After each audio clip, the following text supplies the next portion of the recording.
And I think last week we had some not unpredictable but unusual picks that um have on have on deck. And I think it was quite surprising, don't you think, Dory? Yeah, like you said, I think you said something about seeing a Vayne top show up. I'm pretty sure I saw it in the the end game Yeah, screen. it was in the first game. But on that, we've actually got another stream coming to you in just about 15 minutes or so. So stay tuned. We've got HydroPump Mako taking on the Champagne Monkeys. Monkeys Champagne today. So with that, we actually have two players from their division joining us today for Otter Talk from HydroPump Makos themselves. Gav Dougie Fresh trying to defend himself for his 2-0 prediction. How's it going? Hello. I just want to let the record state I said it was a 2-1 prediction. So it did say it was 2-1, but Oh, you I'm did? here Okay, and okay. ready to play. All right, and with that, we've also got alongside him from SG Proton, Yomi. How's it going, Yomi? I definitely didn't just forget your team name after playing you guys last night.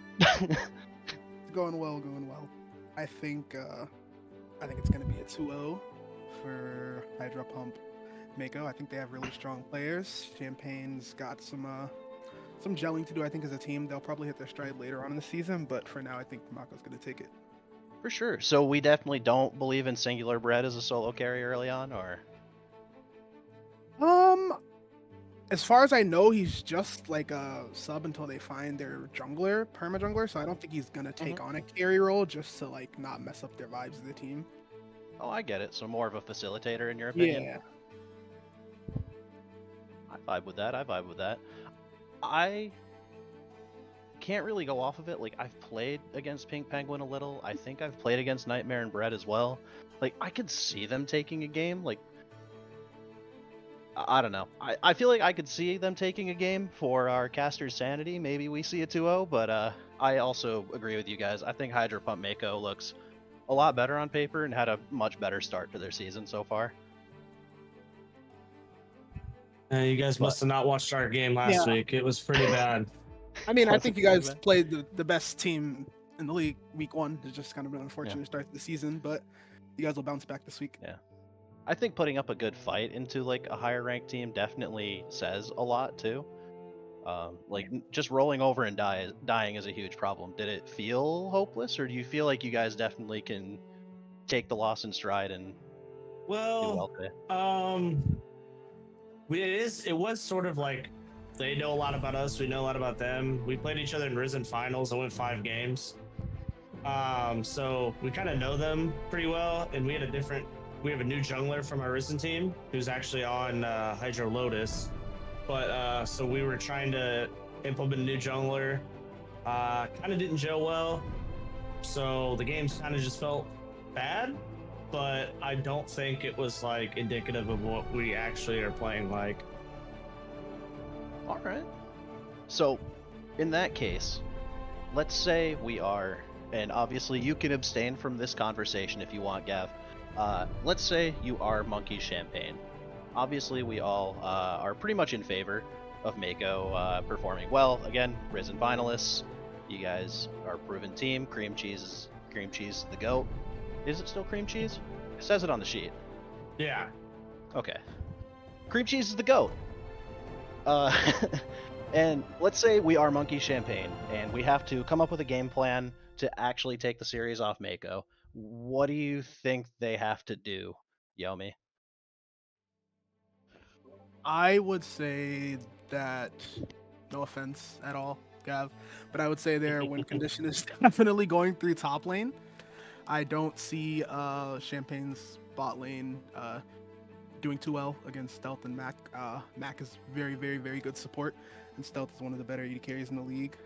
Mid lane, I feel like is really hard to win through against Nightmare. He just kind of plays really, really safe. So you're gonna just be wasting your time a lot of the time if you're gonna try to play through mid. So honestly, top is like kind of the most volatile and the only way to play through. Just like Steelfan isn't like a carry player, so I don't I'm not too sure how well it'll go, but that's definitely the angle to take. All right, I like that thought. I like that thought. Let's see if it can happen. And once again, we've got the match coming up here in just a little over 10 minutes, so don't move once we're done. But we're actually going to incorporate Bellatrix a little more. Our new caster trying to get herself acclimated to the environment around our Plat division.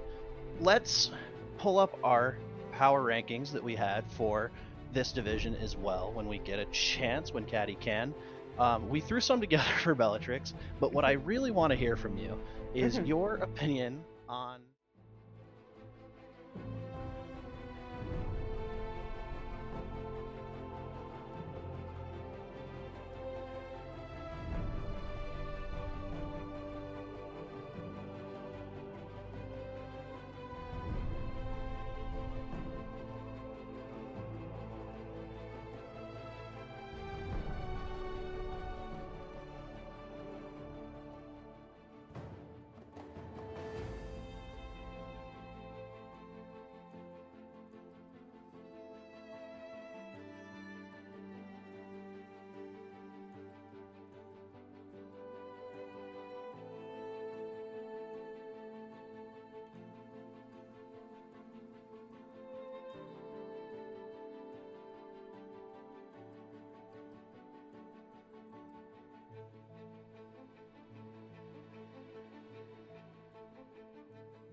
Do 2-0.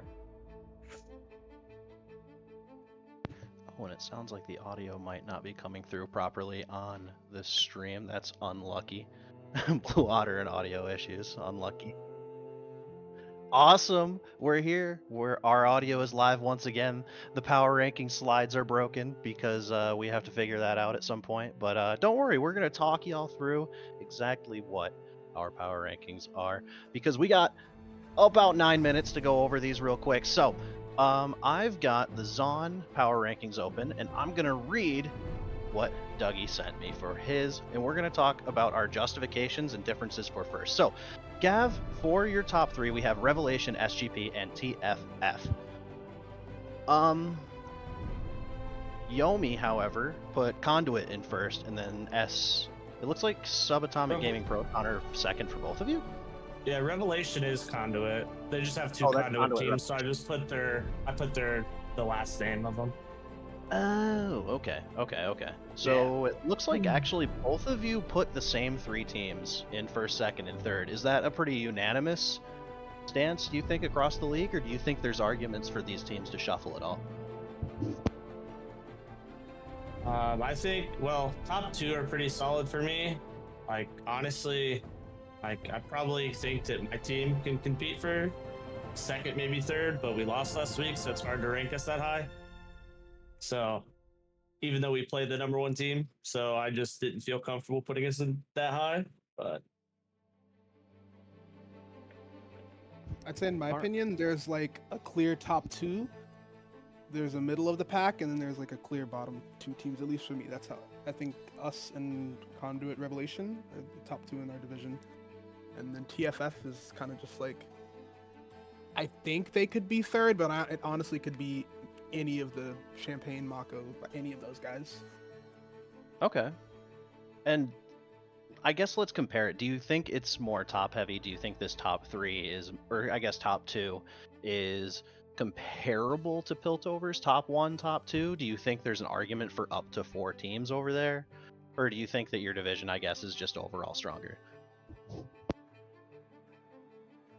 I think top Yeah. two in our division, I'll just like be honest. I've been saying this. I think the finals is just going to be Proton Revelation. I mean, whatever opposite sides of the bracket, I assume we're going to be on it for top two in the standings. I think Monkey Business could put up a fight. They're pretty solid in Dorado Gaming Row, depending on their top laner. Big news, kind of coin flippy. Depending on how he shows up, they could make some noise too. But I think our top two is just going to be the finals. Okay, I can see that. That actually, I mean, it makes me feel like Zon is a little bit more, I guess, solid of a division. I would agree with 1-2 just being subatomic and conduit, because I don't know, we over on Sun we played against Monkey Business last week, and like I feel like I sold game 2. Like we definitely could have 2-0'd them, but at the same time, like I don't feel like our team is really are like together yet. Like I would argue that like Dorado and Imperial Gaming look a lot better right now. But you still have time to get together, as you said. It's just the second week. You guys can improve it so well. We have time, and and you have also the resources. I think you can make it. Everyone actually, but I don't think we can be as pessimistic. We can all of you can improve. I think it's just a matter of time, and that's so many time as I think. Yeah, I definitely see that. Week 1 definitely could be indicative of things. You could have subs, you could have people still figuring out rosters and lineups. So yeah, I definitely feel that. But I actually, in my questionnaire, got one response. Let me remind myself of which of you. Yes. So I had a pretty spicy, I had a pretty spicy take about Zon from Gav. Now, what makes you think that Misery, Obsidian, Vice is not as good as they look on paper? Honestly, I wasn't really sure. I just put something because you asked for a hot take, so I kind of just, that was like the hottest take I could have that would make me sound not completely crazy. I don't know. It's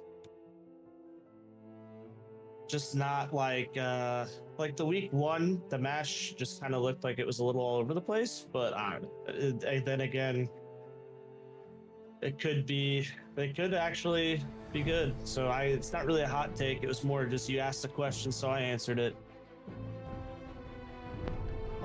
All right. We'll see how they actually do. But in terms of Yomi's, what did Yomi say? Yomi.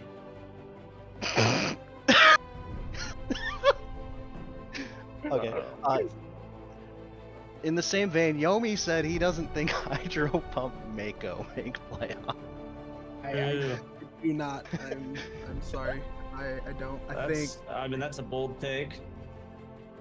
I really think the middle of the pack games are gonna be hard. I think like you guys versus TFF is like 50-50. Same versus Misery, Obsidian, Vice. I think they're a good team. I think they're very solid. They're definitely a contender for one of those playoff spots. But I don't know. I don't think. I mean, the Risen team was good, but also it's a change in the jungle. I kind of have to see how that goes. I'm not the biggest cream cheese, but I don't think that's going to be a good addition. But I mean, you guys could prove me wrong. So I was gonna say, no one picked us to make playoffs in Risen either, so wouldn't be the first time. fair. It's definitely a possibility. I've kind of been on the boat of like, I'm coming off of my last interaction with IG is I won OCL with them, but that's like a division below this.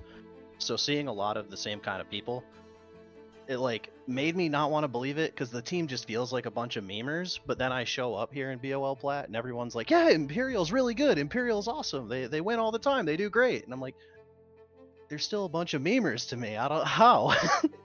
But I'm excited to see it. Like I'm excited to be back in this elo bracket, even if I get my ass beat all season. So it's not really too much of a hot take. I think my team has to fight to make playoffs, but I think Dorado looks pretty good on our side, and I always gotta cheer for my boy Booty Bangin' Billy, even if he does play for Dorado. And then, how do you feel, Gav, about the other two Hydro Lotus teams or Hydro teams? I think Hydro Lotus is a little slept on. They've been playing together for like a really long time. So like Yuji, their jungler, he was playing with us in Risen, but he was still playing with this Hydro Lotus team.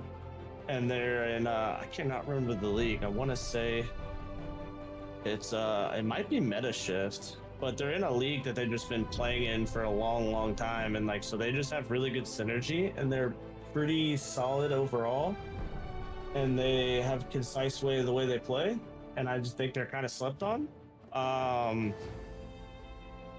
So I would say that they're a team to watch out for, and yeah, and then the HydroPump, for the other HydroPump team, Great White, I think they're all pretty good dudes, good players. It'll be interesting to see how they play now this week with their intended lineup. I expect them to win, but we'll see. I will do my best to make you wrong, but I'm sorry. Hey, you're entitled to that opinion. We'll see. We'll see. No. It's just I have power over it for 1 week, maybe. We'll see. Just don't look at the end game screen if it doesn't go well, okay? So, with that being said, any shout outs to anybody in the league, you guys? Shout out to Chai for not bullying me too hard last week, and hopefully he just bullies everyone else in Zon. All right, Yomi. Yeah, shout out to my team and my guys at Mizui. Sub for them a little bit before I got to Proton. Think it's going to be a banger match tonight. Looking forward to it. Wonderful. And Bellatrix, anything you want to say to the cast before you show back up in a moment here? I have to give thanks for Yomi, for being here, and Dory, you as well, for conducting us and in this talk. And let's do another week, another day of casting really good. And I hope you guys like it and be patient with my casting in English. Do not worry about it. You are doing a fantastic job. And speaking of fantastic people, we've got our producer on behind the camera once again. Caddy, thank you for bringing us into Shout Otter out to Talking. Caddy. Thank you. Yeah, thank you for covering us tonight. Unfortunately, Traxon's not feeling wonderful. Everybody say sorry for him. But that means you guys get 2 nights in a row of Gitano 09 casting here in BOL Platinum before you get to watch him play tomorrow. So everybody get ready to see Gitano, get ready to see Bellatrix, and get ready to actually see Gav And too, me. because you're on screen, Yeah. buddy. Go get ready. Yeah, I All hope right, to give you guys a good game. For sure. So thank you once again, everybody. We're going to head to a quick break. We're going to get ready for the stream. We're going to get everybody in the lobby, and we will get started momentarily. So don't go anywhere. Thank you, BOL.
Welcome everyone to a BOL Classic here at the Plat League. We are already in draft. We're going to do a little bit of opening announcements here, and then we'll get right into it. As you know, picks and bans are going and flying out here pretty quickly. We have Little Monkey Champagne versus HydroPump Mako on the side. I know it's super early in the season. I'm excited. How are you doing today? Hello, everyone. It's an honor to be here tonight, as we said in Blotter Talk. Hi, Gitano. Hi, everyone. I liked so much the way blind. Okay, it may be divide opinions, but let me say just once before we start. Way has a long range, has a good initiation, but use many mana. So I'm a little worried, but we have an area side, so they can go on with the push on the side lanes. They can help the team. They can have to push every wave, and we have Ash and Israel. I like I like this matchup because Israel can do an initiation, can dash to prevent an engage, and we have Ash and Brown. So many slow and so many CC on here. What do you think? Yeah, that Freljord pickup, if it is the Baram lock-in, it is currently still hovering. It looks like it is. And if I'm seeing this right, it looks like bans are not coming out from the side of blue here, but Hydro banning out the Mm-hmm. MF and Jinx. Very two strong 80 carries that a lot of people have been favoring here, as well as Victor. A great control mid in that aspect, and also has mana Yeah. problems, just like you also said about that way. Just because you have that many of abilities, you can spam quite often and find yourself losing quite a bit. Mm-hmm. As well as we have the Alawi and the Urgot, two strong, oppressive top laners, that can really take control and really wreak havoc. And it looks like Ban only has one blue side, and they are going to get to it here for the final one. Um, and Kennen will be the pick. A great team fighting aspect. And reverberating what you said back here in the front part of this draft here, Ari, a great job being able to dash in, charm, really get the side lane pushing, as well as the Ash Braum combo. Once they lock onto you, there's really nowhere to go. You have to either turn or have to find out some way to flash. Ezreal being that mobile 80 carry. You don't really see that paired with Yeah. Nautilus, but it's also self peel and really allows Nautilus to go in. Looks like we're getting our last couple of picks here. What are you seeing from that? I liked not only Lane Rugat bands, because it seems like we have comfort bands here, but Jarvan and Mordekaiser have a good impact on mid late game, especially because Mordekaiser is gonna take away someone from the team fight, and it would be perfect. It can be if it was either Ari or Ash, because okay, Ash has uh, utility ult above all, but we also have Ari who can use her mobility so much to do a pick off on Israel or Way, but Israel can simply go away from Ari, but we have besides that we have a force that can be beaten, which is Jarvan, because Wei doesn't have the same mobility as Israel, but we have a Poppy. We have a Poppy to stone Ash, to push her on the wall and just prevents her to do anything for the team before even the fight starts. So I think it's a good option to take her and Nautilus against Ash because of the mobility itself. And I'm a deer also. Yeah, the Udyr kind of wrapping up the pick. From yesterday, those that are continuing to watch, from the Emerald League, we had that kind of questionable pick with Morgana jungle where we all just kind of tilted our heads a little bit. But it's definitely how you play the champion, not who you play as well into this. And if this is a comfort pick, something that you can really run rampage on, I'd be excited to see it here. So it's a little off of the topic of where's it going? Is it going to be the J4 top side? Is it going to be Udyr? Maybe a little bit of a flex pick in there for them going on that. And the Poppy as well, I'm thinking that'll be towards the jungle side, unless they want us flop to the Mordekaiser. It's not commonly seen, but overall, it could be something that they end up pulling out here. So as you're looking at these two team comps, which one are you liking more? Okay. It's difficult for me because as a person who likes mobility, but it's hypocritical because I'm an ADC man and I have to use flash all the time. But okay, we have a Nash here who can do so much CC. It seems the same for the entire team of HydroPump Mako. Well, but on the other side, we have so much AP damage. We have Mordekaiser, we have way to do it on the long range, and we have Poppy and not only Poppy, but Nautilus and Mordekaiser to do a great engage, same as Jarvan and Brown. But here we have a trick on the sleeve, which is the Jarvan initiation, which can provoke not only Hui's flash, not only anyone's flash, okay, but especially Hui's. But not only that, Israel can get apart from the team fights. So I think it would be an how can I say, a definition of the team fights. So I think it would be easier for them to start, but easier for Nautilus and Poppy to less a little more, if you know what I mean. Yeah. Yeah, when you see the J4 pick, those are the immobile champions that you really want to lock down with the Catechism. Ezreal can really dash out of there without having to worry about his flash just because of the arcane shift. But that's about the only one that really has to worry. Poppy can block the flag and drag already with the shield as well if the Ari dash tries to come in. So that is a little bit of utility on their side that's going to be able to help them out Hmm. here. But as far as the team comps go, if you had to pick one team, who's your mainstay? Are you going with Monkeys or Hydro?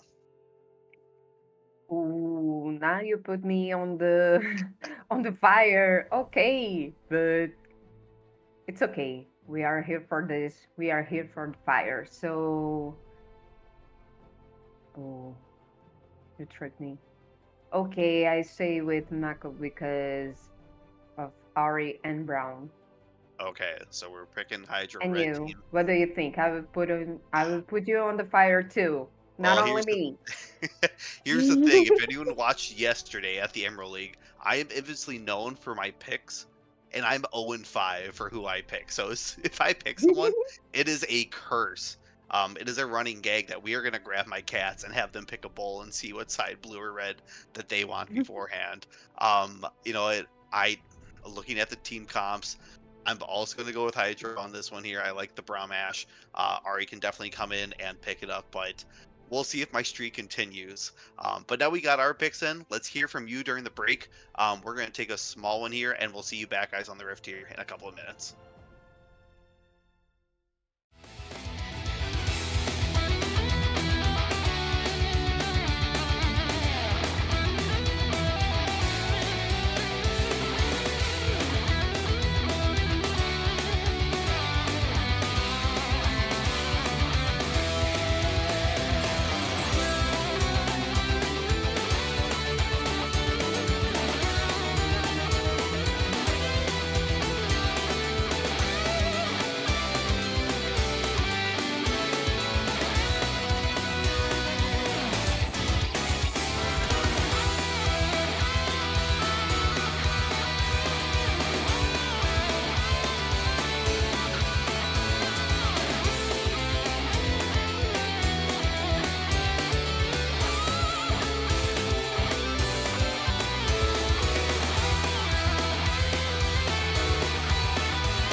Welcome back, everyone, to this first game, Sharks versus Monkeys. Depending on where we're talking about, land or sea, one will have the advantage. Luckily, we have both on the Rift. Not a traditional 5-point coming out. Looks like they're looking for something a little cheesy here. Let us see. Oh, okay. They're not gonna invade it or anything. They're just open the division and the jungle and trees. But it's okay.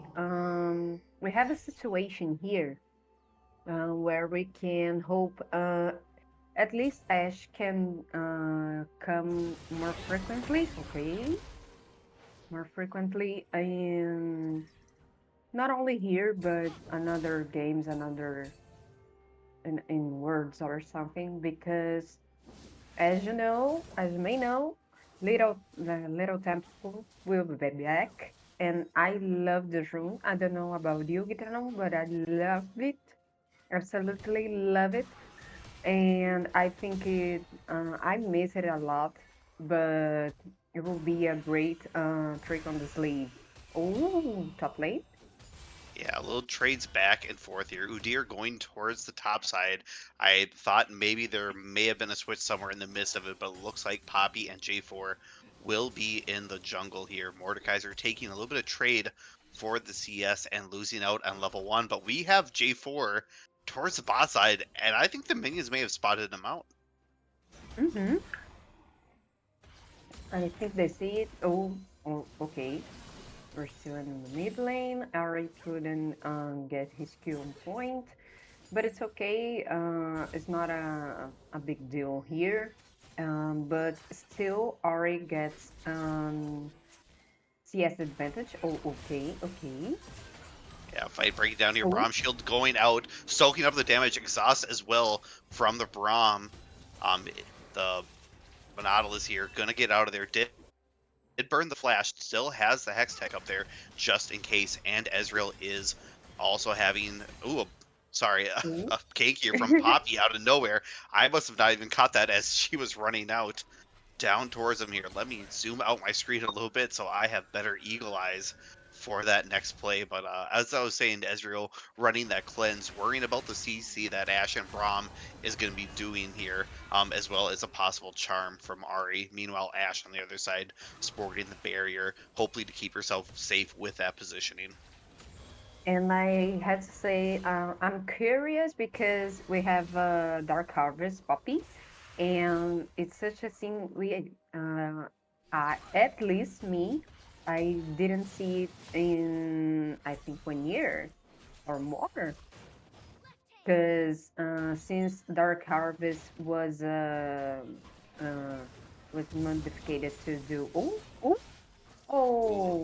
The she didn't make smite it. battle there, the 1 Yeah. HP, and Poppy is going to walk away, grabbing level 3. J4, meanwhile, the sad boy will run back into his own side here after collecting the scuttle. You hate to see that as a jungler, as you perfectly time it. Someone pulls away the chair at the last second, and you end up sitting on the floor instead of something comfortable. Sitting on the floor crying in fetal position. My But usual Friday night. Just crying. just cry. Okay, Ash does a little more damage. And now Brown have vision of the ward. Knows that Brown is here, but just place another ward. And I didn't see it either. We have oh my gosh. Douglas. Oh, would invade. Yeah, Okay. Way Okay. here getting a little chunk on the J4. Not too much Poppy trying to find a wall, but it's not going to have anything happen there as Nautilus also roams up, but not quite going to join the action. Ari just kind of staying home there. CS very even, 31-30, as do that execute proc from the Ari. Mm-hmm. And it was good also for Poppy because she made Jarvan not lose his time, but lose some of the pressure because of the not succeeded invade. But it's Not only because of no kills, but still we have a position where Poppy can do aggression. Okay, okay. Some damage here, but not continued. Yeah, and I think you hit the nail right on the head saying that J4, not that he's doing a bad job of invading, because you want to get that Poppy behind. Plus, if you can sneak a camp or two and kind of take that away, but it's a great job by the team here of the monkeys rotating and making sure that they have everyone in position, and that starts with communication. Hey, we spot J4 here. Meanwhile, Ari spoking up a Ooh. little bit too much of the damage, not having mana for the ult, and first blood here going for Wei.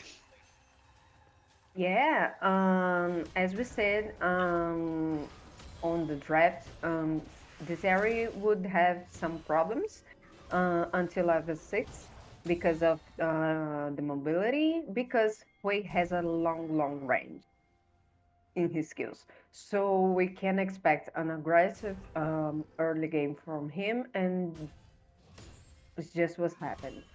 Okay, Poppy did the Void Grubs, and now Brown is proceeding to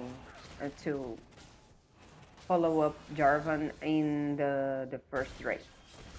Yep, objectives cross map being taken. We see this quite commonly. As soon as you see everyone on that one side, your team will rotate to that opposing objective here. Cloud Drake going over, so that'll be off the table for the Soul Point, as well as Inferno, as that'll be number 2. It'll be interesting to see if they end up swapping objectives at that times process, or if they're going to stick to the grubs and hopefully try to get 6. You know, Mordekaiser being that giant split pusher, being able to apply heavy, immense pressure, especially with 6 grubs, you're looking at a very difficult situation if that comes to fruition where Mordekaiser does get ahead. Yeah, and we now have a situation where with the Void Grubs, not only Hui but also Mordekaiser and Israel can give so much damage on turrets, and we'll have to push the objectives. And I think they will use it to get more, not only the pressure, but to get a little more safety in the lane, because with the Nash and Brown, you have some stun, some CC, okay, but Nautilus is an almost it's dangerous all the time. You never know what can happen, especially because he has his flash up again. So okay, we know it's a flash, it is a hexack flash, but still we have a defensive spell up for Barolo, which is his cleanse, and the barrier here on Nash um grabs my attention because she has Nautilus on the other side, so I think a cleanse would be another good option too. What do you think, Gitano? Oh, Well, a fight here, Shadow Realm from the Mordekaiser, grabbing to the Udyr. Udyr trying to get away with the Ghost, but unfortunately there's no really where to go. Flash being blown, but that'll be a kill here for Steel Fan up top with that Mordekaiser, and that is going to play heavy dividends for him getting that first blood. Yes, he blew the flash, but I think topside right now is a little bit of an island, so you might not have to worry too much, mm-hmm. especially when you have great vision down there. So we'll see if Yeah. they end up moving towards the grubs and maybe applying more pressure for that Mordekaiser, get him head a little early here. Some CS leads trading from mid to 80 carries. We see both opposing sides already doing a good job of CSing.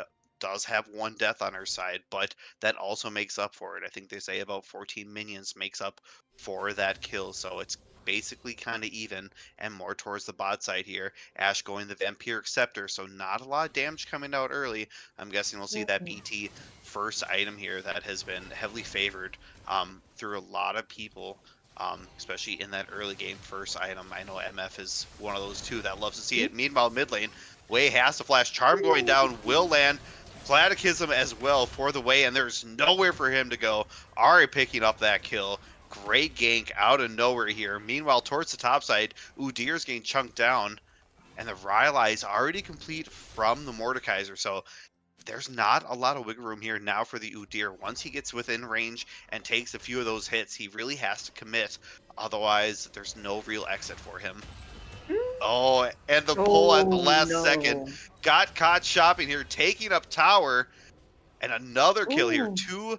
2-0-0. Poppy and Nautilus towards the top side. They're looking for those Void Grubs, and we're already up there to back up. But TP coming in from Ari is going Ari's to take her here. chance at it.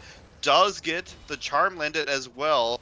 Spirit Rush not quite available, but does not need it, as the Orb will grab the kill here and a trade back. Meanwhile, Wei grabbing some plates down here. That will help, and a TP from the counterpart now from the top side.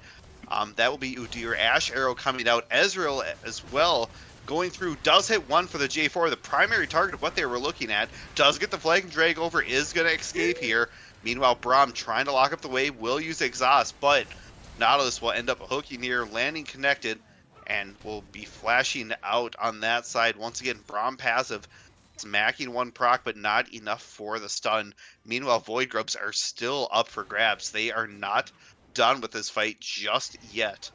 Vision control. 1 was taken. 2 are still on the board here for them. And Yes. they're going to give it up here. Looks like Monkeys will be taking this one. I was surprised because a lot of votes has been used here, and still we had almost a fight for anything that could give someone an advantage, and not much was given to it. So now we have HydroPump starting the second Drake, and now okay, I'm gonna do my I'll check the soul, but okay. Oh, Hextech. I love Hextech soul because of the not only. Ooh, Ari? Yeah, Charm landing here as well, activating the Spirit Rush. Nautilus there just to deter him in case something does end up happening, but all that pressure from the bot side allows this Mordekaiser to be more oppressive in the top lane, as I think he might be trying to do something here with the Udyr if he has a chance.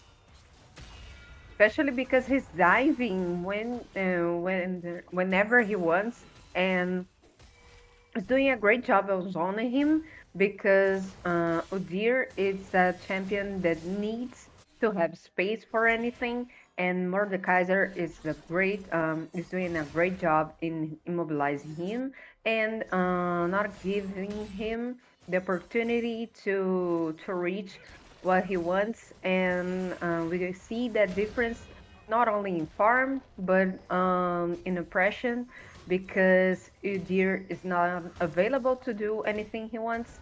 And okay, the first turret. Oh, Yeah, tower going down here, but they're going to counter towards the bot side. J4 as well down here. Braum knocking down the door, and they will find one answering on the other side. Nautilus going down here. J4 picking up that kill. 1-0 and 1 now. They're looking for the Ezreal just in case he steps up. Still has that flash and cleanse, so I'm not too worried here. As you were just saying, the Hextech Dragon provides a lot of opportunity using those gates, kind of getting that flank, getting around to the other side. We'll see if they start utilizing that, and it is a heavy damage penalizing dragon that Ezreal and Wei are definitely going to use to their full advantage. Mordekaiser already scary. It's gonna amplify that much more. But I do want to give Udyr credit as well, as completing the Leandries 0-2. The Mordekaiser, yes, is a problem, but you're also still keeping yourself in the game. You're only down 6 CS at that point. So he's still within the realm of it. It's just trades are not looking super great, but it could be a lot worse. yeah, I agree with you. And now we have a situation where Mako is a little bit scared of Mordekaiser, and when he goes down, to team fights with his team, it will be a mess, because not only, as we said in draft, okay, we have an Ezreal that is a safe pick.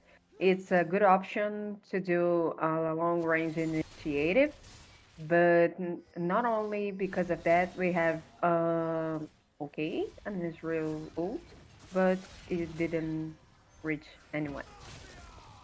Ooh, Claddock is avoided from J4. Oh, Unfortunately, the perfect timing of that Nautilus gonna drudge line him out there with the hook. Meanwhile, topside Mordekaiser is still just running the rampage over there, and we'll see if they start fighting here for control of the wards for the objective. It's coming up in a minute 30 here, so now's the time to ward up. Make sure you have everything ready to go for it. But we'll see who ends up grabbing that here when the time comes. and now we have Mordekaiser zoning Udyr still on Tier 2. Okay, now the rotation phase is done. Now we have a Nash and Brown on mid. We have an Izzy and Nautilus going on the largest lane, and we have think a lot about the vision control here because monkeys had a little bit of advanced vision. Okay, Ari the Sultan. Okay. Yeah, Ari towards the bot side wave, really pushed up to the tower, trying to take it, but may have bit off a little bit more than he can chew. Has to flash away here. Does have enough Woo! CC, but the Ari charm landing, and that is a solo kill for the Guzzler here on that Ari. But squad is coming around here as Ezreal and team is looking, but Ari is just going to walk away safely at the tower. Meanwhile, J4 and Braum trying to clean up that vision here as Dragon is coming up here in 5 seconds. They know the Ari has to back. Ashe is still within the shot realm here and does have the ult. So there is no Spirit Rush from Ari, but Wei is also down for 11 seconds. So if they want to pick a fight, now would be the time as they do have the numbers advantage, as well as Udyr does have TP to join. And Nautilus done a great job on zoning here because Jarvan is a good engage. And if he doesn't get on time here, and they will get some problems. But okay, Mordekaiser just go. Oh, That was a little risky here. Not a lot of vision here for the J4. I understand the steal, but it's definitely not needed. And could have spelled disaster for him here, trying to go over there. Luckily, he is able to get away from the flanking drag. Meanwhile, towards the top side, Braum eating up a little bit of damage here. 5-level difference with the Mordekaiser. We saw the J4 come up there earlier this game, and he kind of looked and just kind of sat there, a little intimidated. Poppy using the flash here, trying to get out. Wei as well, trying to provide a little bit of support. 2 Spirit Rushes yet for the RA. Uses 1, looking for possibly a kill on the Poppy to get a reset. Is going to get stunned by the Poppy, and that is a great job of beating that utility as well, woo! stopping the J4 from the flag and drag. Meanwhile, Nautilus on the side say, hey, I'm going to swing by super quick and pick this up for you. It was a good fight, and that's what makes League of Legends super interesting because the Jarvan ult just got stopped by Poppy's disengage, and I like it so much. But we have to pay attention to a detail, which is not it's not the first time that that way did use his flash before Ari could charm him. So I think it's dangerous for Nightmare to stay this way, and he can save his flash for charm. But I think it's much more kind of reflex problem with I think I would have the same reflex. So it's okay. Yeah, Nightmare having a little bit of trouble there with the Ari, just the mobility that comes with it and being able to Mm-hmm. gap close, as well as the team's doing a great job of rotating around and making sure that they have the pieces there to help out when needed. Ari being able to do it by herself here, a little bit down in the CS, but also playing, you know, possibly at a smarter level, as well as she feels comfortable enough charging up there against the way and now setting up something in the bush as soon as the minions part, and they do find one here. Fear going out for the Ari is going to eat up way alt, but is it going to be enough? Ari grabbing that single takedown here in the bot lane. 4-2-0. That Malignant's doing a lot of work here. And to see what she ends up picking up as she backs. Second item, I believe, will be complete here as we switch over to the gold. Yeah, sitting on 1,000. And Hextech Mm-hmm.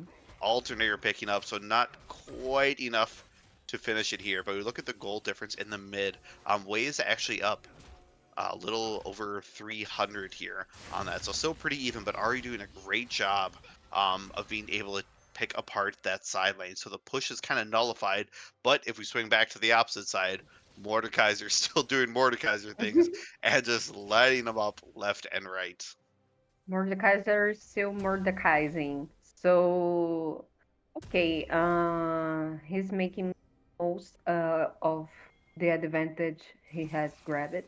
But not only this, he can be a good presence in the team fights, which I think is great at this point of the game, because besides his power of pushing lanes, we have the his ultimate condition, and so it can be a win condition for team fights, if you know what I mean. Oh, Ooh, Poppy initiate. slamming J4 against the wall. They're looking for something here. Ash getting hooked by the dredge line. Braum ult knocking down one here. A little bit more in the disengage rather the engage. Mordekaiser popping over there, and everyone says, huh, let's just do a gentleman's handshake here and walk away as Dragon is coming up in 30 seconds. We'll see if they start piling the vision and really rotating over. It looks like they are here for second Dragon. If they end up picking this up, Monkeys would go 2-2 against the Sharks here for the Dragon, which would mean we would get somewhere in the mid, 30-minute mark. That's soul point eventually, depending on when they take it. But we'll see if they end up doing a trade back here. They are going to clean out this vision in the Baron. I don't know if they have the damage yet, but enough to respect here as Monkeys do come over and a fight breaking out here. Braum knocking down the door, trying to absorb as much as he can, walking away with very little health. Oh my TP as well god. coming in, and they are chasing down the enough range of Wei is gonna find one here. Mordekaiser still on the hunt as well, just in case someone does pop up, but it looks like they're not going to go for the Baron. They're just going to leave that objective and maybe rotate towards that Dragon Mhm. here, as they Which do I have think some is time. better because they didn't Jarvan down.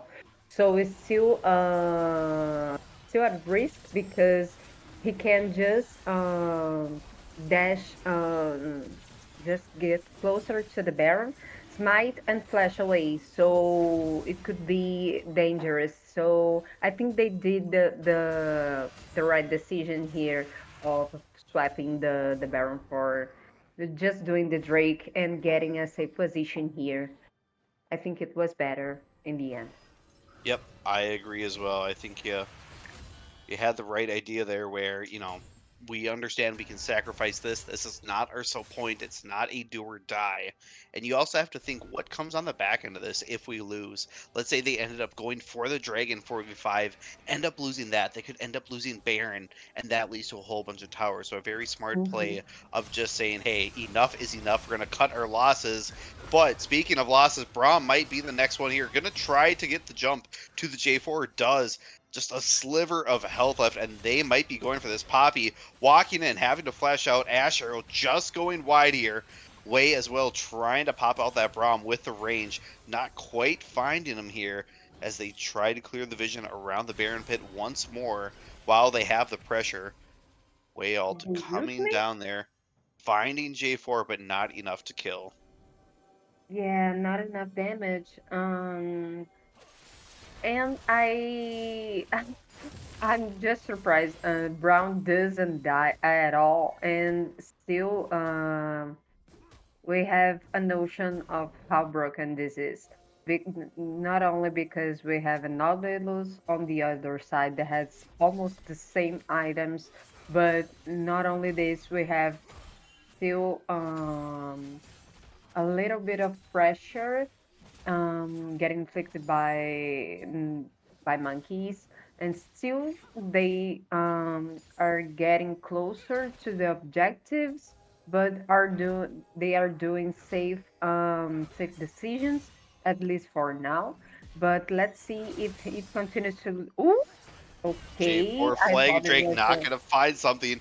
Nal is trying to go on the counter. Mordekaiser is coming around towards the other side. He's looking for the Ash. Has to flash. Is going to get away here from them. Depth charge coming out. Does find one. Way popping another here. And unfortunately, the Ash is found in the Shadow Realm. No help in sight there, as that will be a kill. Steel Fan picking up Lucky Charms, and they are looking for the Baron. Israel on the other side's, ability wise, you can hit this Q all day, and I think it's just about even with your auto attack, especially with the blue buff being passive. But J4 is on the other side. I'm not sure how much vision Yeah. is in there. The flag went down, so he's going to have a little bit, but he's going to have to time this perfectly. Ooh. Oh, Oh, he couldn't get away. just a little too zealous on the smite. Everybody holds up the pressure, and a great job by them to find that out. Meanwhile, Spirit Rush Ari here has to try to get away. We got Wei, well, trying to get away from Wei, as Wei finds Ari, but maybe not what she's quite wanting. Ooh. Charm also hit. Spiraling Despair might be taking him down. It is a trade back and forth. Nautilus ended up grabbing the assist as well, so a little bit of an even trade. Ash here trying to take on the Mordekaiser, knowing the Death Shadow Realm is not there, and enough CC is on her side. We'll see if the Baron powered minions is enough, and it is with the shield as well. Mordekaiser saying, thanks a lot. I will see you again soon here. Meanwhile, towards the mid side, a lot of Baron minions knocking on that tower inhib, crashing that down right away. Now exposed open hib, cannon minions trying to push that down, but they will end up saying, enough is enough. We will go back, buy, and come back fresh here. Less than a minute on Dragon. This will be number 3 for one of the teams. Yeah, Mordekaiser is still Mordekaiser, my dude. As we It's a see, verb. Ash is not gonna dispreten we hope to, because we know what a Mordekaiser can do, and he didn't even use his ult, but it's okay. As you said, soon comes the dragon.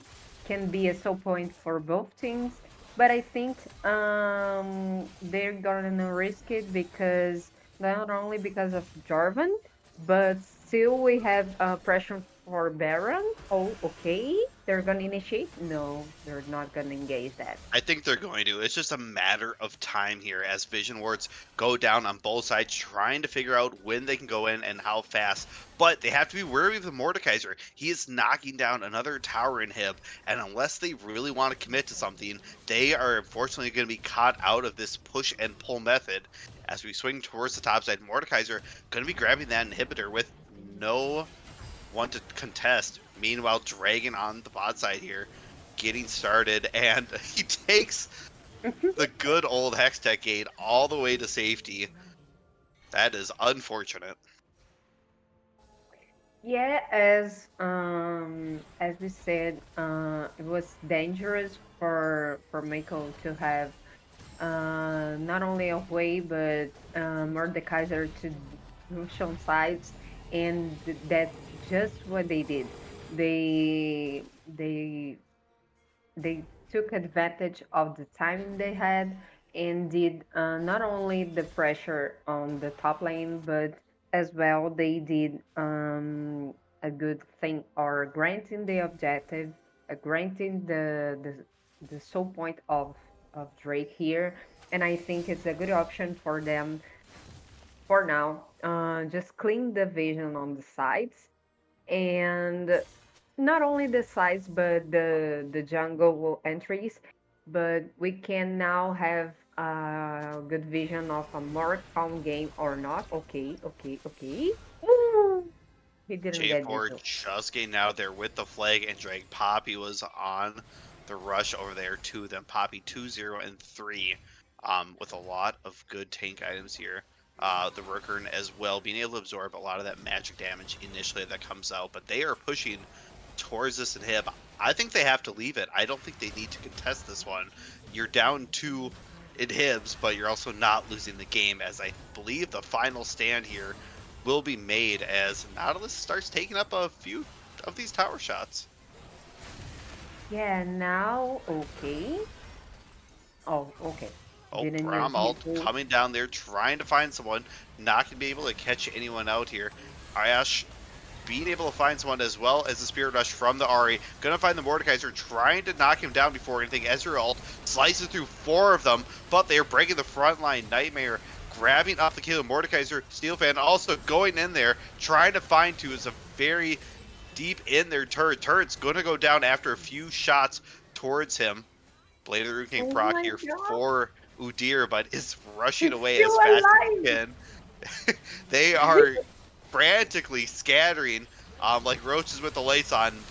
Catechism going out here is going to flag and drag out of the way, stealing up everyone. Charm also hitting, but it's not going to be enough. Game 1 for the Monkeys. No need for Soul Dragon at this point as they take it here. Yeah, Game 1.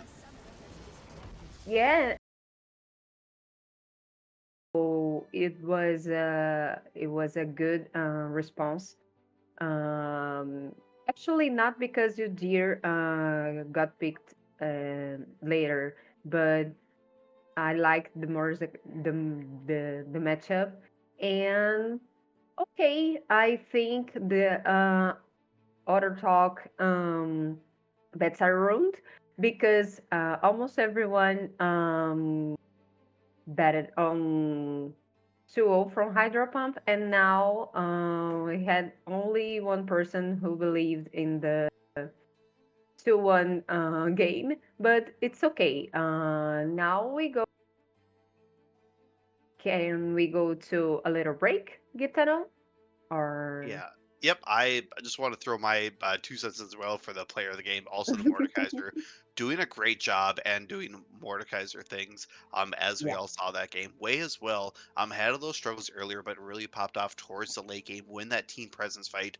Ari kind of had Way's number, but when it came to the actual team grouping fights, really helped out quite a bit. Ari was landing a whole bunch of charms, but unfortunately the team was not able to back up, and there was just fortunately enough pressure in the top lane as well that they had a little struggle on that when the dragon time came. So yeah, let's throw it into a quick break. Don't go anywhere.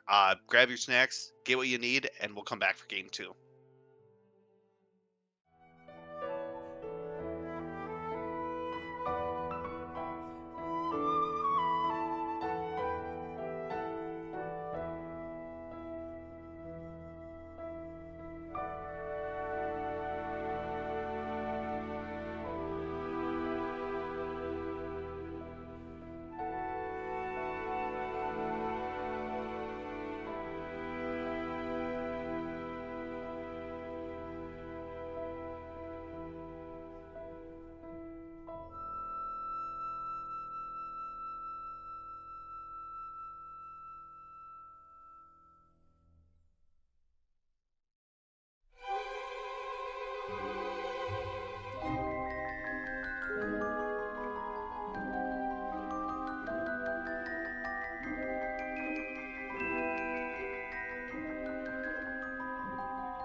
back everyone here to game number 2, Sharks versus Monkeys. We saw in game 1, Monkeys were able to take this here with the Mordekaiser and the Way leading here. Some bands coming out, Misfortune, Victor, and Brand now. They switched that out from the past one, with Jinx now being picked up from that was, out of the rotation on the first option, but they are going to grab that up. And as we see, bands are taken away from Monkeys, but it didn't seem to really affect them too much here. They do have one left on the board at that last rotation, so we will see what they end up picking here. Do you think we're going to see a different view of some of the champions? What are you hoping to see have happen here? Ooh, Kog'Maw and Lulu coming out strong. Ooh, the combo is here, guys. Um, just like last week, we had Braun Nautilus in game 1, and now we also don't have it anymore. So I think not only they have to, oh, dog attack on the camera. I love it. It's a dog or it's a cat? It's a cat, and she is Oh, tearing everything up. hi We actually named kitty. her Leona, so we also have Ooh, another I one named love the Jinx. name. So we I have love. the bot lane crazy at our house. All right. Unfortunately, I'm gonna have to ask you to get down. There we go. Back to draft. We could watch cats all Rengar day, would but not like this. Rengar we would not like this. You I you push them out of the bush. oh, now you're meowing at me. Cat attack. I'm hated. I'm hated. We got Ivern and Rill being picked up here on the side of the Sharks. Ivern being that different style jungler, rather releasing everyone from the camps rather than attacking. And Rill, a really good engage tool on that side as well. So it looks like they are ready to go all in and summon Daisy when needed. I like the Iron pick here because it has a good peel. It has a good range to go to prevent some of the engages here who could be done. But still, we have to pay attention to this redemption because it's a good form of not salvation, but he can save everything in his item. But still, as we see, an Laui ban and maybe Urgot ban, and as we said in first game, comfort bans. So I think it's still a good option to do it here as good masters come here. And okay, I like this Skarner, but he has to pay attention on his ult to not put Kog'Maw in a bad situation, especially if Lulu is not on his side. Yeah, I think Lulu will be back there quite a bit. And this Mhm. Garner, with those changes in the last couple of months coming to, has been definitely kind of a flavor of the week thing, as we see kind of a roller coaster being, picked quite a bit, maybe a little more quiet down, and then back up after the nerf of the AP junglers. Aurelion Soul also being picked out as well here for Monkeys. That is a big timing factor. Once Ailsoul gets, that 3 to 4 item spike, it's very difficult to go in on this beast that has a giant circling crater that just wants to push you in with that Rylai's, and they can throw a giant moon on top of you, unless you're Tony Stark, Iron Man, that can withdraw, can withstand a giant moon being thrown at you. I know I couldn't. It's going to be difficult for them. As you previously said, the bans Alawi and Urgot being banned out, and Monkeys with their Mhm. one ban, they are grabbing out the Yone. They don't want that or being picked up here by the Sharks. And I like that they are consistent with it. And I like this Veigar, but we have the Aurelian, which can just go out of his cage and can escape, but still it has a high CD time, so it's dangerous. I think it's a dangerous thing, but still we know how how big not only Aurelian but Veigar could can get in the game, and we know that Veigar will do it, but it's a dangerous thing for for Aurelian in the late game because okay, if Veigar just ult on one of the carries, it would be an end game for them.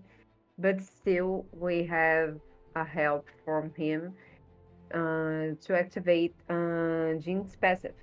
The her move speed can be a good option for reaching Lulu and reaching Maul. And okay, not Aurelian because of his E, but still have a good range against Sion and against Corner.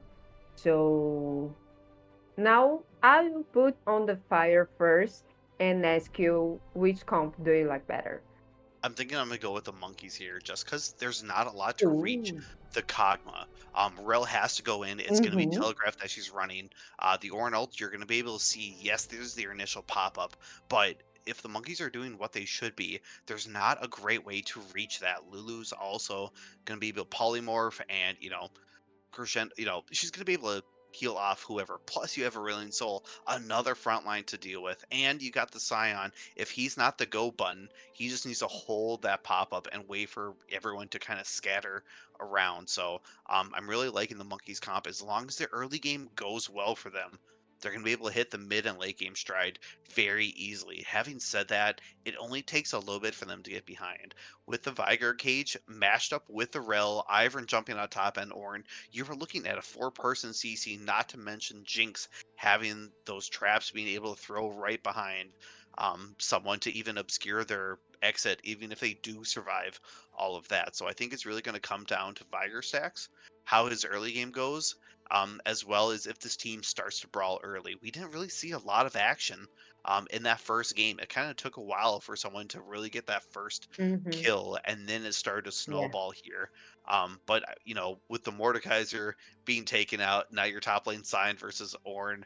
I think that's gonna be the wet noodle stacking fight here. Sion just wanting to stack the health, maybe picking up, uh, something a little bit more for the health stacking as well. I am really losing my mind of what that item is as of right now that stacks that Heartsteel. There we go.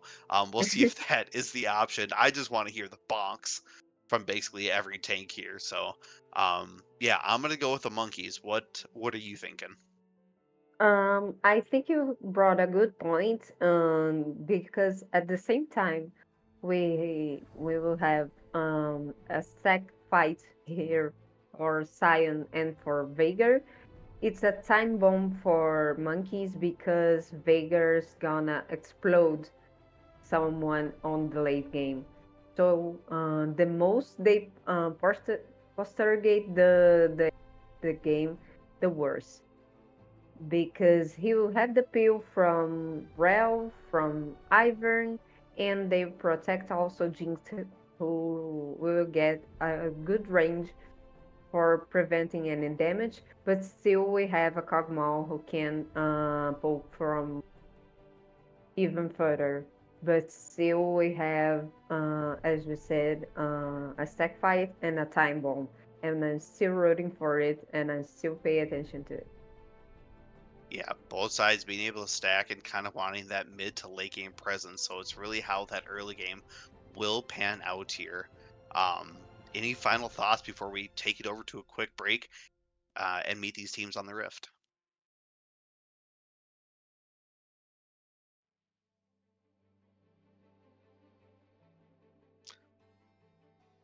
All right. No Um, final thoughts here. We will swing it over to a break here Sorry, shortly. my mic. No, you're good. Sorry, did you have Sorry, my anything? mic. I was left there a little bit, so I was like, we Sorry. bye. Sorry, my mic just trolled me.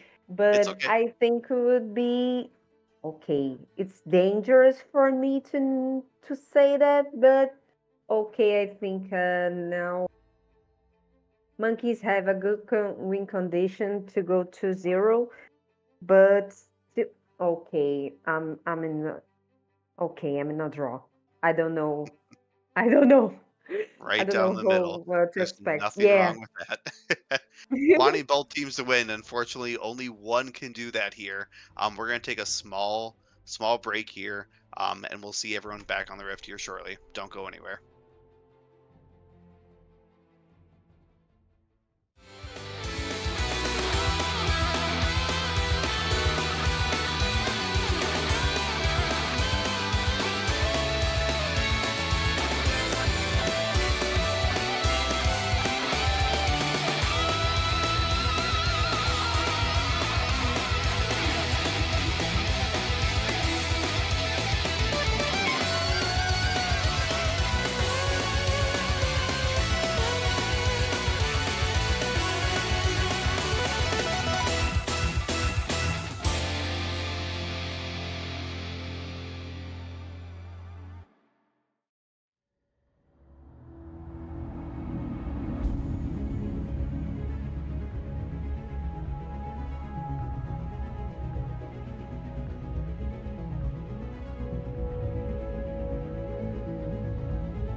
Welcome back, everyone, to game 2 here.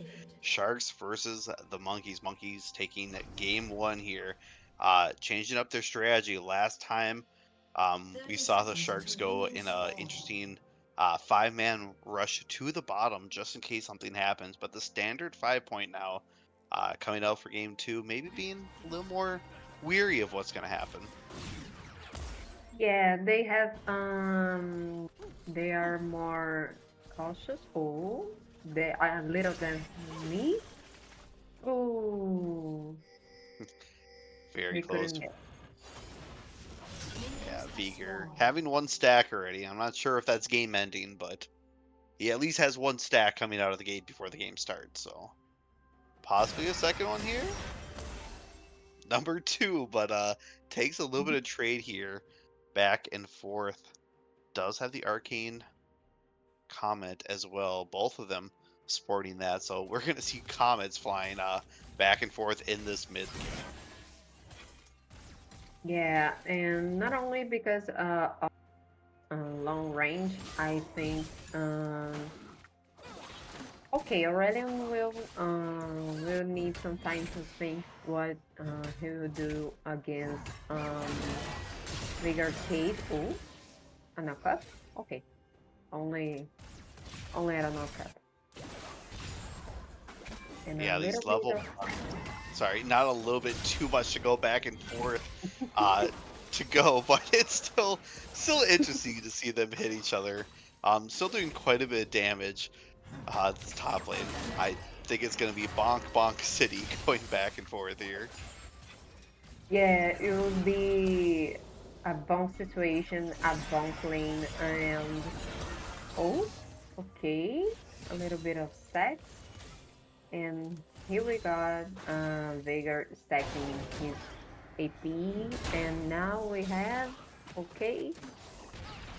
Um, I think later we should be oh Oh, Viger okay. finding the cage, stacking up a little bit, and it's still early, but still doing quite a bit of damage and landing those Qs consistently here. Being able to stack those up, and those are the Baleful Strike. Jeez, for the amount of the times I've played Viger, you think I would know the terms of him beyond the Primordial Burst and just the high cap, you know, our Mhm. control and delete him off the map.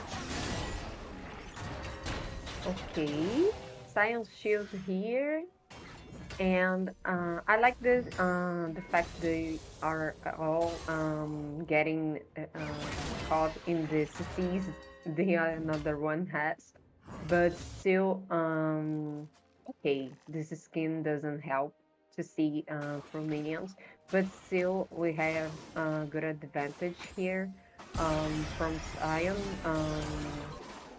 to have the zoning here, just as we said in ooh, Ooh, 3 in the let's bush there.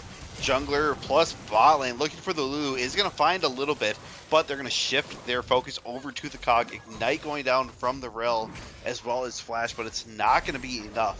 Great patience, but just not enough burst to really take them down. Meanwhile, Rel going back in and really taking a lot of damage. And Ivern having to throw on that shield, otherwise we could have been looking at First Blood quite easily here over for the just as we Monkeys. said, just as we said, Ivan Shield saving the day again, and it will be more recurrent as we know in the ooh, ooh, okay, Ivan, no, Yeah, it's okay. Ivern trying to look for that cog here. Is going to grab First Blood, blowing the flash, but is having enough. They're going to try to save it for Cog. Unfortunately, our Skarner is going to be able to take up that kill there, 1-0 for the junglers, both finding the first kills on the scoreboard. And Skarner Yeah. just picking up a little CS, gonna come back with something great. Low mana both on the mids there, and that is expected. First time out, just having the Doran's Ring, spamming the abilities and not too much else to do. I still find strange the initiative of Ivern to, for diving a lane who has Kog'Maw and Lulu together, and a Skarner near for countering the gank. So okay, Ivern, it's a good kill, but still, the I don't know if it's worth it. Yeah, you're trading over a single kill for a kill and 3 assists or 2 assists, basically towards the other side. So maybe an overzealous play a little bit, but at the end we'll see if it actually matters much here. As towards the mid lane, they are trading back and forth. Level 6 is ready for Aeosol. Nightmare not going to use it just yet in case something does end up happening here, where he can burst the Viger down. I still think, oh, okay, not gonna take the knockup, and still silent. Oh, I'm not gonna follow it. Oh, ooh, Ooh. Flash is dangerous. being blown from the Viger. Both ults being used now, and very low health for both sides. Meanwhile, Skarner picking up first objective here, grabbing up that single grub. We'll see if Ivern has anything to say about it here. And the second one as well. Third one going down, and that's going to be uncontested as there is no trade-off. Dragon has not been looked at just yet.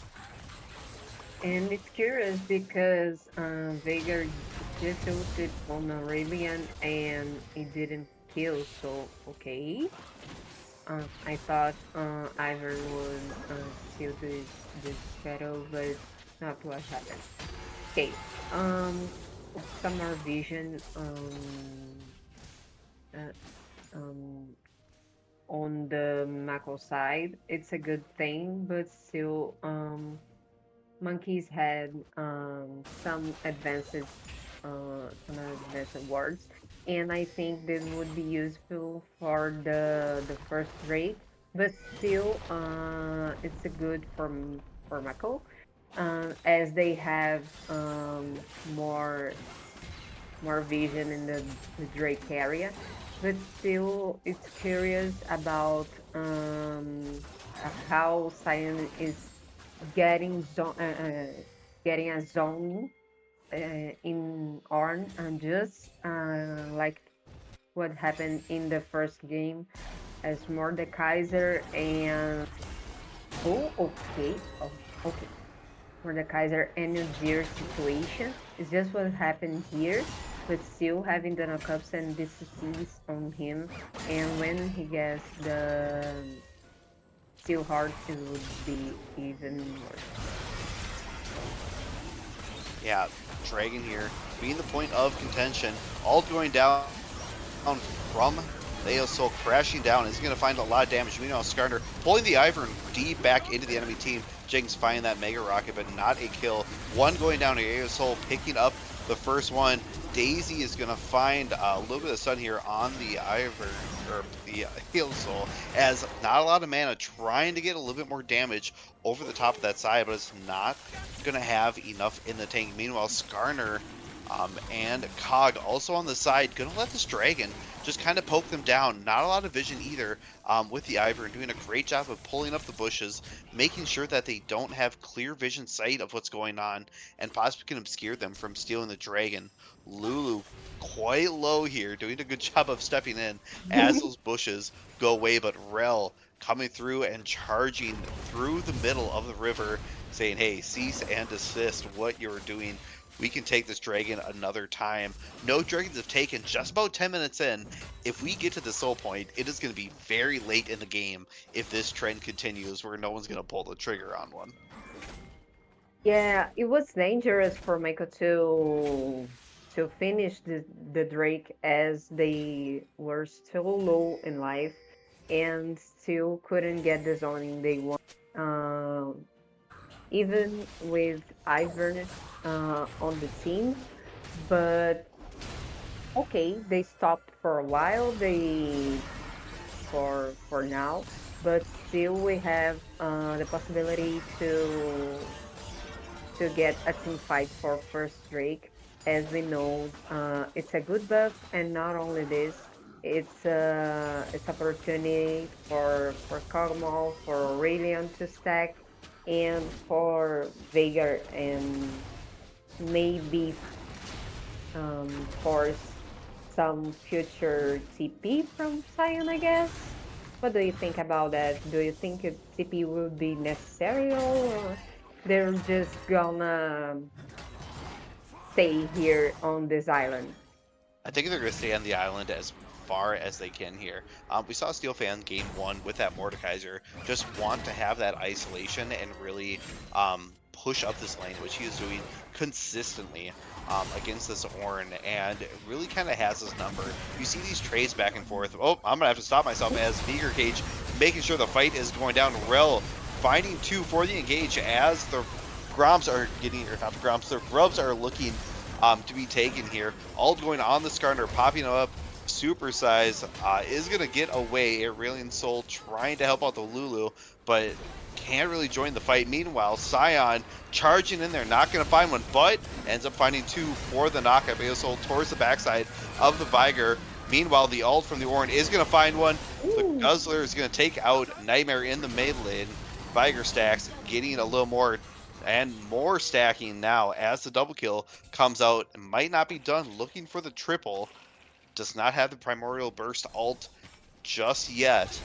But it looks like they are going to give up the other 3 sets here. Yeah, and okay, the Void Birds, not only they have more pressure at all. Okay, in here, okay, Aurelian, okay. I don't And think start this is again. where you want to be, as you barely escape both the Viger Cage and Ornn right there, and the Rel. Just one bad move could have spelled disaster. I think you just split these grubs, say, a nice little peace treaty. Let's wait for a little bit here. As we talked about this early game, not being such a crucial factor, but they are still playing as if it is all out.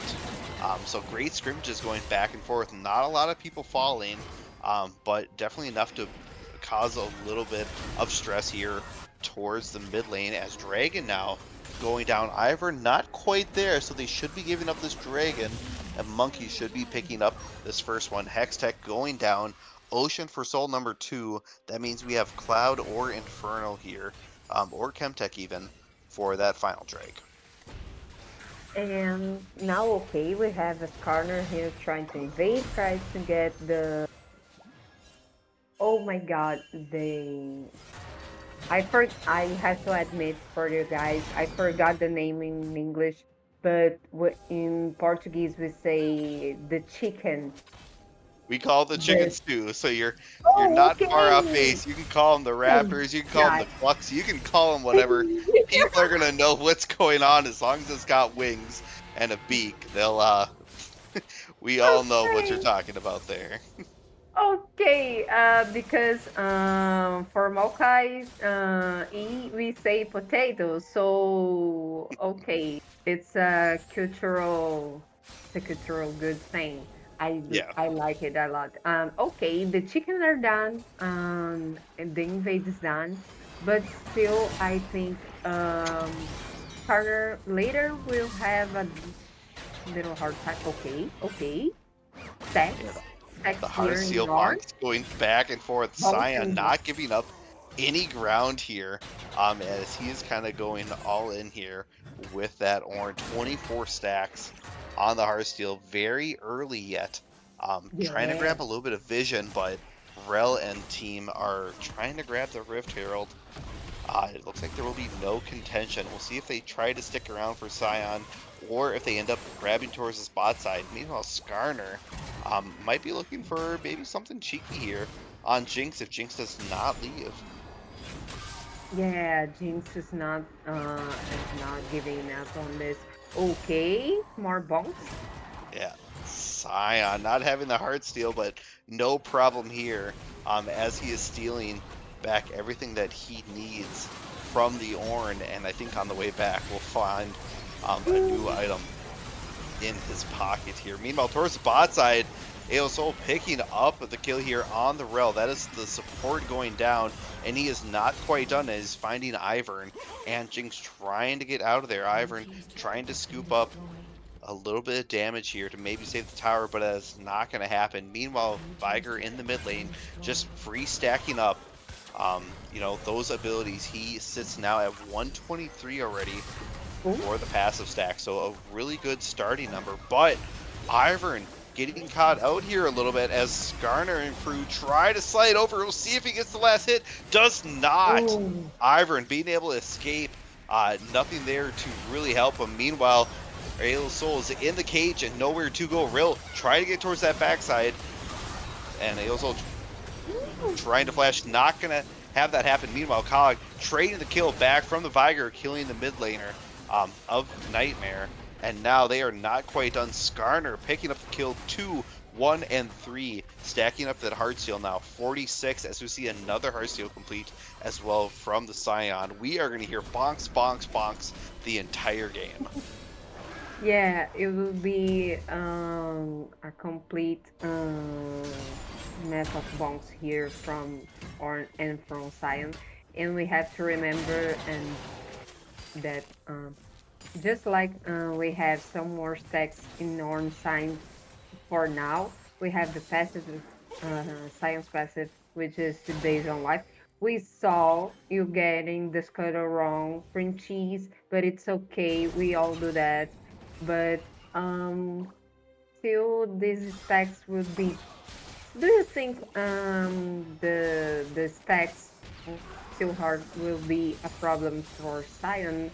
I think not because of his passive, but still okay. Okay, his passive is based on life, as you said, but still we have a Norn who is dodging some of these knockups right now because of the tenacity ult, but still dangerous, I think. Yeah, the Merc trade pickup here as, Kog'Maw doing that mixed damage as well as a respect for the mid laner here. Now he has the Rylai's as well as the Haunting guys. We'll see what kind of final item he wants to stack on top of that. Meanwhile, fight breaking out here. Over the wall goes Rel, is finding one. Ultimate being used on the mid lane. Aosol trying to get out of there. Kog'Maw still free hitting in the back towards that Daisy. Daisy finally being taken up. Sion trying to get in the middle of everyone with that passive. I don't think he cares too much about going down. Viger running away super low here. Kog'Maw with the passive trying to grab him is not going to find the snipe out as they retreat here towards the dragon. There was quite a few aggressive pings on that, but they do have the vision bush here, so they might try for something. Meanwhile, TP's coming in and out for both teams. Dragon being started, but I think they're more worried about what is in the side lane bush. But Rift Herald being taken out here, for the mid is going to take up a charge. Meanwhile, Sion in the middle of that cage, trying to get out, does have to use the flash, rooting up Aosol, and now they're going to re-engage here. Skarner smashing up against and Ornn striking out 3 on the retaliation towards the backside. Rel trying to peel off this Sion from getting too far deep in. Rel trying to counter engage, but it's not going to happen as Skarner picks him up and smashes him right against the wall. Aosol traveling over all of the walls here, trying to pick up another one, but the Guzzler gonna pick up a retaliation kill with a primordial burst on that ult. Point and click, high skill cap out of there. Another bonk from Sion, charging that up. Already 177 for the stacks, 125 for the Skarner, and then 124 for the Ornn. We'll see if this fight is over or if they decide to come back. Just Jinx right now. But definitely can pop off, finishing that first item here with the Kraken Slayer. Really trying to shred the tanks, and I think that's going to be the name of the game, is how quickly can you get through this front line, as there are going to be some beefy boys on both sides. I like the thing that okay, they last enough time to gather almost around 2 on this cooldown in both sides skills, but still we have a dangerous outcome of of this, because not only because of uh, the sex, not only because of the life that is being acknowledged, but still we have rely on really on hands, and can be a good source of CC from his side. But just as we've seen, okay, Jinx Ooh, fight flashing. breaking out here. Yeah. Jinx getting swallowed up by that AOS ult, as well as the E just being able to swallow him up. The singularity, being able to push that out, especially with the Riley's Crystal Scepter. There's not a lot of wiggle room. Meanwhile, a 2v1 here at the Scion. Quite a bit of tank rel as well coming over there, trying to find him, but it's the wet noodle fight of ending all the What? ages. Meanwhile, Scion ult getting out of there, and what a nice tight turn following in. Unfortunately, it's going to find the Viger But in the wrong spot, and that is going to be a shutdown. It was a great play to distract them. Meanwhile, Baron yeah, being taken up, and I think that is a well-worked trade here, sacrificing one, but is that going to be the end of it here? As meanwhile, Ornn over the wall trying to grab the ult, does pick off the Lulu. Kog'Maw, Giant here, is going to get shut down. They've lost 2 already for that, 3 technically as you counting the Scion beforehand. So we only have Baron on 2 for the side of Monkey. yeah. It was a good timing for them to reach this Baron, to reach this area, because they almost got the Baron buff away from everyone who could reach them, who could reach their sides and reach their engagement in fight, which was Kog'Maw, which was Sion and Lulu, and now they don't have this worry anymore.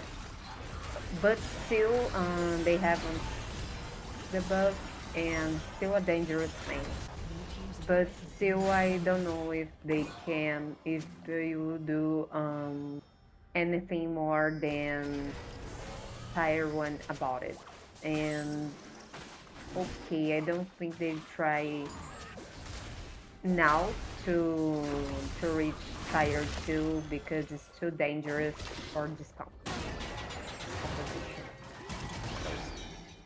Yeah, now is the time to maybe turtle a little bit and get those resources back in your pocket. There's only 2 that have the Baron, but it is an important 2 nonetheless here. As they are pushing. Dragon coming up in 25 seconds here, and that is Chemtech drag for them. If Monkeys end up picking this up, this will be their 3rd, putting themselves on that sell point and really putting pressure on the next here of the Sharks as they come in. We'll see if that is the case. Skarner looking for something here is going to go over the wall, Cage being down as the deter, trying to get it away. Ivern not quite done with this, sending out the Glacial Fissure as well for that mastery summary. Trying to slow everyone up, so good use of that. Scion also rotating over, but might be caught on the rotations by the Rel. Good job of just scooting away, but that's going to give the rest of the team time here. Daisy being popped up, looking for him. Ultimate coming down for the AOSO, crashing down onto 2, slowing down everyone else, but I think they're going to be able to take the Dragon, but we'll see what happens after the fight. Monkey's taking the Dragon here, but Sharks well on the way in the river, smelling blood, wrapping up 3 of them right away. Skarner trying to hold off that front line. Meanwhile, Kog'Maw doing a good job of shredding here.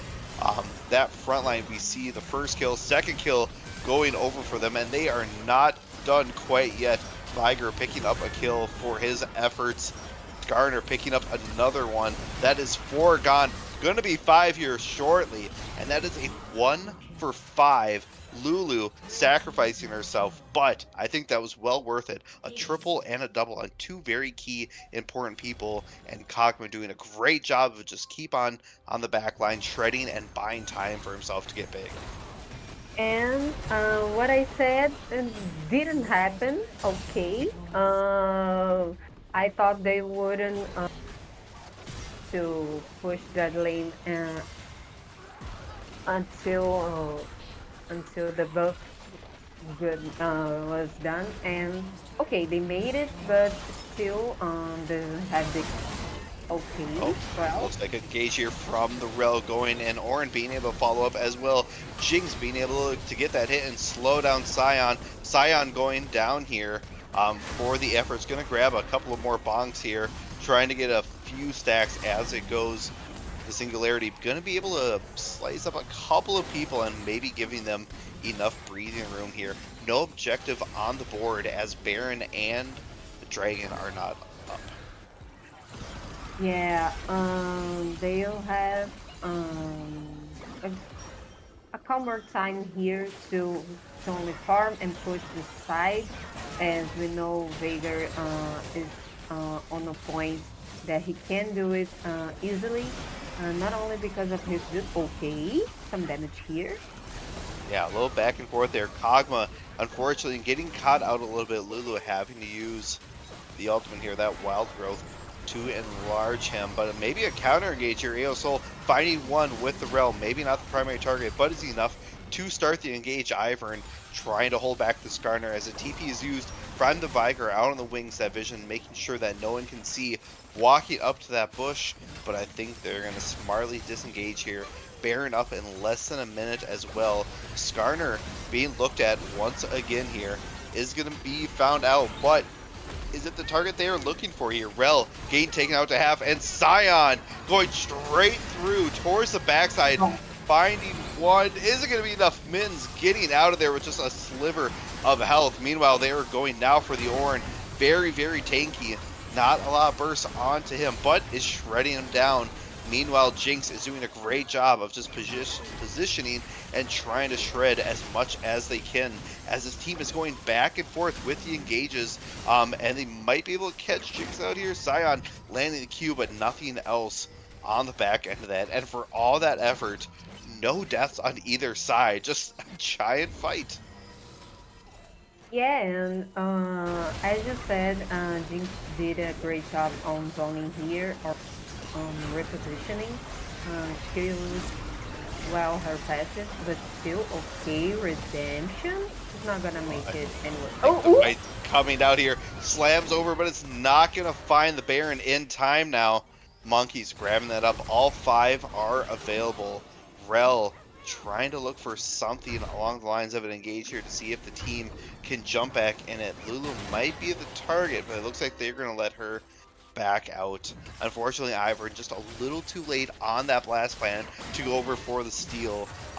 And that is just going to be hopefully a little bit of lane pushing, and then they are going to head back as this team, now with the Baron buff, exposed inhibitor towards the mid lane. Dragon coming up in 50 seconds too. They have plenty of time to just push down mid, grab the advantage, and circle back. So we'll see if that's what they end up doing.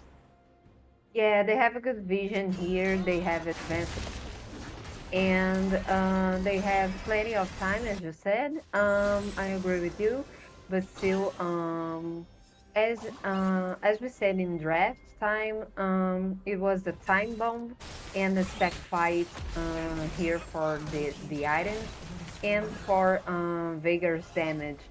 But still, we have some difficulty to for Veigar to stay still in team fights, not having to risk himself for the sake of his ult. So I think it's still dangerous for him to stay alone and okay. Sayori gonna ult?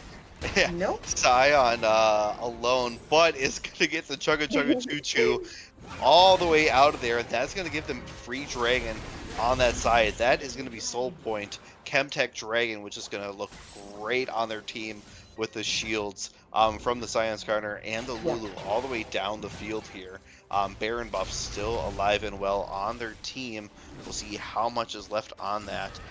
Looks like they have about a fourth of it, a little bit more than that, left on it. So this will be interesting. Yeah, I think it's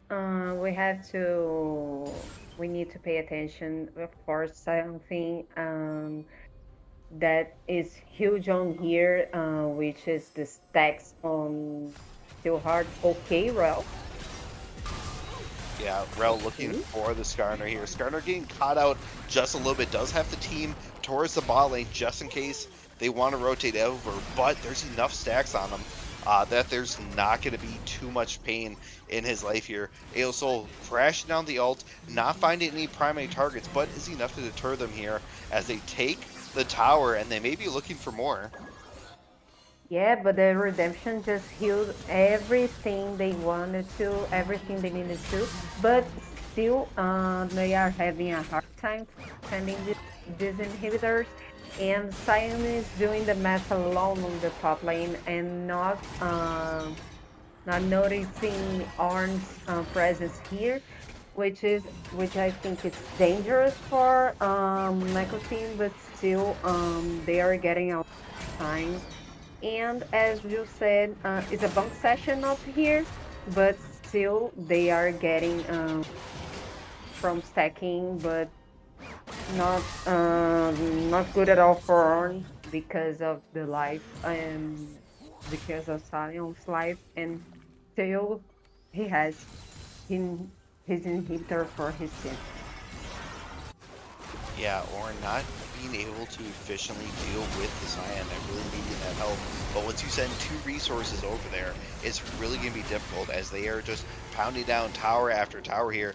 As we might begin to fight. Oh, it looks like my League of Legends may have frozen in the middle of a fight here. Are you also paused? I just want to double check. I'm not the only one here. Okay. Okay, so we could have a pause in the making in the game, and we're just catching up to it at this point. Right now, looks like Skarner is the target as well as Cog, but we do have Ailso coming around the side, so we will see if this is in fact the League of Legends client having an issue for us, or if it is something that the players are currently dealing with. So, Um, we said previously that Veigar is still at risk, risking too much for his ult, and at sometimes using his flash, which I think is too risky for him in a composition that has a Sion to stop him, that has a Skarner for to simply ult him here, and as the same time it gets dangerous for him, it's a good time for him to stack if he just stay on the side. But still, as we said, we have a Sion here to just stack his passive, his steel heart, and he gets so much pressure that Veigar, I think Veigar couldn't do it, couldn't over. But still, I think it's because Sion, with his amount of stacks already in his life, he already can tank so much of Mako team resources, but still has to distract anyone for Monkey Team to succeed in getting another objectives. So I think it's a good thing for him to distract anyone, but let's see if Mako team know this strategy, or if they just leave them alone. But yeah, it's dangerous.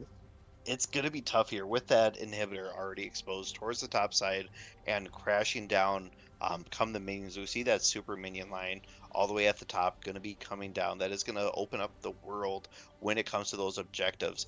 Having said that, they are quite a bit away. We got 2 minutes for the Baron, 3 minutes for Elder Dragon, as Soul was just taken not too long ago. But the Scion being as huge as he is, and this team, I don't think there's anyone that can really stop him if he wants to start split pushing. And now with the 2 inhibitors in mid and bottom being the next targets here, after that tower collapses, I think they're going to be able to rotate quite well to whatever fight they want to. Having said that, they might be sitting on a little bit of gold. As I'm looking at them, it could be something that they just back and buy for their final push. Um, Hmm. but We will also check in here to see if it is a game client or if it is in the players here. And we will be able to come back here with an answer hopefully soon for you guys. We do thank you for your patience.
back. We did have some technical difficulties. It looks like the game paused, well, not from a player, but more of the system here. So we were not able to show the end lasting bits of the game, but we do have word that Monkeys did finish off the end of the game 2-0, winning over the Sharks here. I know you stated a lot of predictions. A lot of people are saying Sharks were going to go 2-0. What are your thoughts about this? What exactly happened?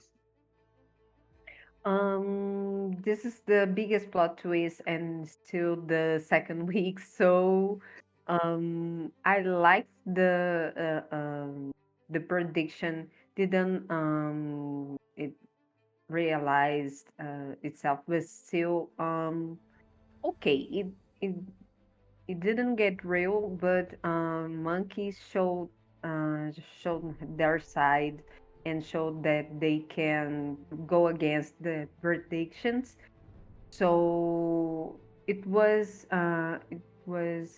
a good game, but not only that, it was a good strategy of domination, and just as we said in the first game. Um, but still, I'd like to see a good if the top side had a good opportunity to grow. It would be awesome for them to get over the zoning they had. But still, monkeys had good team fights, had good vision, good advanced vision, and they thought consistently for the objectives. They know the timing of how to uh, when to fight, how to fight, and how to get the most of the area they had and the comp they had. So I think it was worth it, the predictions to go against them. And congratulations for monkeys.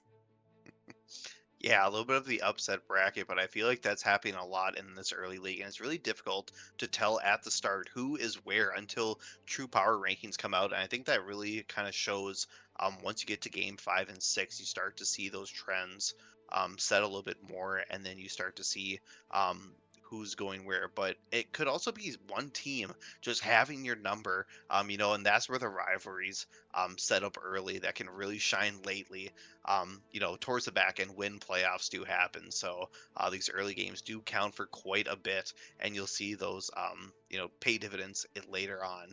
I do want to note the Scion in this game, 0-2-5. The score is not going to reflect it, how much help he was in this game. But just watching it, he did a great job of always making sure he was contested going topside. Even when they brought other people, it was very difficult for them to do anything against him, as well as the team fights. We saw him, you know, get out of there. We saw that Mhm. great job towards the bot side where he evaded three of them passing by. Unfortunately, met the Viger at the wrong place at the wrong time, but great control of that ultimate. The whole team, we got Skarner doing a great job. Making sure the Mhm. engagements, we saw a whole bunch of wall pushes. The AO Soul being making sure that Singularity was on the right spot at the right time. Kogma doing a great job of being that backline. Didn't really pop off until that late, but it was also Yeah. difficult having the Blazer King, the Rage Blade. There's only so much damage you can do with just those two items here, and having to pick up the Executioner as well for the Mortal Reminder. And then Lulu doing a great job making sure team fights, everyone was healthy. And we saw multiple team fights go on where not, a lot of people died. It was a lot of limping away on, 2 health bars, less than 200 health for both sides going back and forth. So a great game from both sides. And as we look as the chart for the damage, Viker doing 42,000, 8, 4, and 1. And the stacks on there, I think the last time I looked, they were in the 200. So, a death cap on top of that could have definitely been instantly one-shotting anyone that he saw, but maybe a little bit too aggressive using the flash, trying to get in, as you mentioned. And unfortunately, there's no answer Mhm. for the Scion unless you peel too many people away, but that takes away from the great team fight that Monkeys had of that 4-1 split. Um, so I guess now we'll bring it to the player of the game. Who are you giving that to here in the game two? Oh, it's a little difficult. but I think Aurelium, because of the initiations, the engage he had, and he dodged almost all Vagar's cages. So I think he done a good thing, even against Vagar's total damage, as we see on board. But still, he got a good outcome of it. So I think in this case, an MVP from him, it would be good. Yeah, I think anyone on that team could be in a mention for sure, or have a Hmm. strong argument for that as well. The bot lane, making sure they were consistent, getting them to that mid game where Kog'Maw could shine. Once again, Lulu making sure she was always there, grabbing up the vision, speeding up the team with the Morello.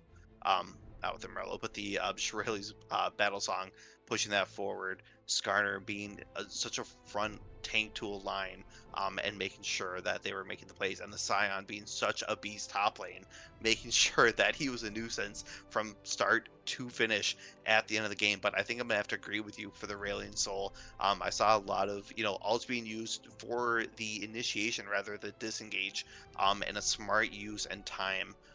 Making sure that he was on the flank or being able to help his team gather around him. So I would have to go for the mid laner Nightmare as well.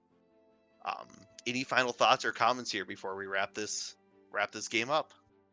I liked how the outcome of this game was. The plot twist here, as we all thought it will be different. So it's sad. It's a little bit sad that we couldn't see the end of the second game, but still, it was a good best of three. And I had to thank you, Gitano, for being here with me today. Um, Thank you guys for being here, for the presence. And sorry for my English, I still improving. And thank you, Gitano, for being so patient with me today. Of course, and also thank for our production being, the back end of this and making sure Yeah, that keeping us shout informed out. throughout the entirety and kind of doing the backstage work. Without you, this entire cast would not function. So we appreciate it, as well as the Hmm. viewership as well. We thank you guys for stopping in, taking your time. And we will see everyone next week. We'll see if there's another upset or if there'll be another clean sweep for the predictive 2-0. Hopefully, the Otter Talks make some adjustments here. We don't want to get too far in and all of our casters just, can't accurately predict. But it is difficult. It is a coin flip until you see a little bit more. But on that note, we thank everyone for stopping by and have a great night. Bye.